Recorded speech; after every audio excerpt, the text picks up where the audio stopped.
tanghalian. Kaya Alberto, matulog ka na. Ano hindi ka matutulog, tatawagin ko yung Muslim doon, puputulan ka ng ulo. Hindi ako takot sa mga maligno, mga tikbala, mga aswang, hindi ako takot doon. Pero pag sinabing may Muslim, takbo ka na, uwi ka na. Hindi kaya matutulog ka na.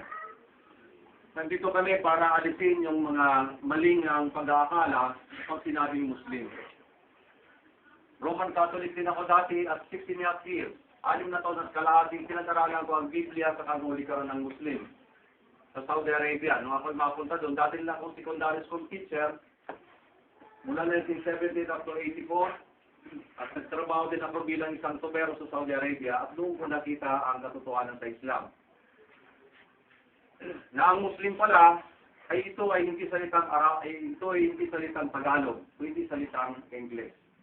Ang Muslim ay salitang Arabo, nang ibig sabihin, ito ay mga nilikha ng Diyos, may buhay o walang buhay.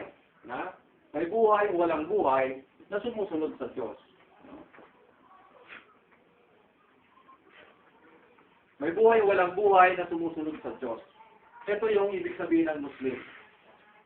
Ang buwan ng araw ang bibig at ang mundong ito ay sumusunod sa Diyos, sila ay matatawag na Muslim. Tayong lahat, ayaw ba natin sa gusto? Tayong lahat ay nabuhay na kagustuhan ng Diyos at mamamatay din tayo kagustuhan ng Diyos.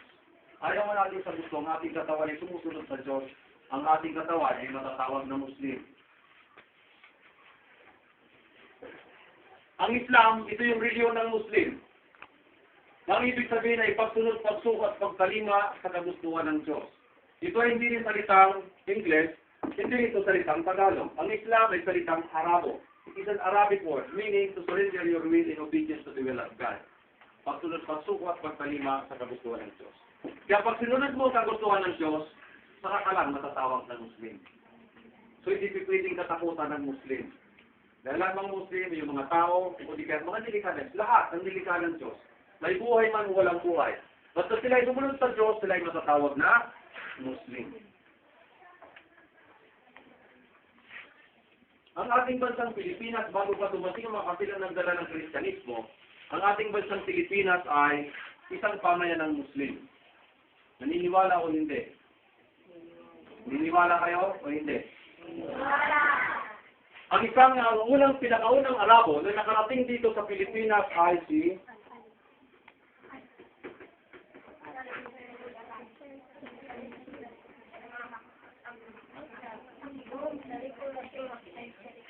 Sharif Macdum, noong taon 1380.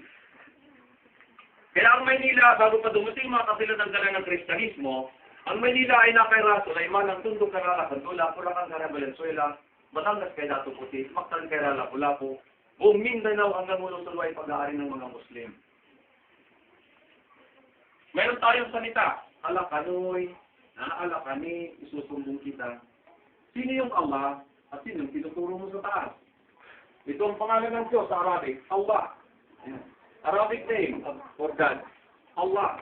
Alakanoy. Yan. Alakani, isusumbong kita. Sino yung Allah? Sino yung tinuturo mo sa taas? Ito yung nag-iisang Diyos sa Arabic. Sino sa inyo ay may mga kamag-anak na mga Batanggenyo? O bang bibig ng mga Batanggenyo, Batanggenya, mag-important din bakit pinag-uusapan nila kakabit ang pangalan ng Diyos? Ay alay, parang hindi pwedeng ganyan. Ay alay. Sino yung Allah na sinasabi ng mga Batanggenyo? Ito yung pangalan ng Diyos in Arabic. Alam niyo kung anong pangalan ng Bulkan sa Batangas? Bulkan? Taal. Ang Taal ay isang salitang Arabo. Ang ibig sabihin ay halika. Come here.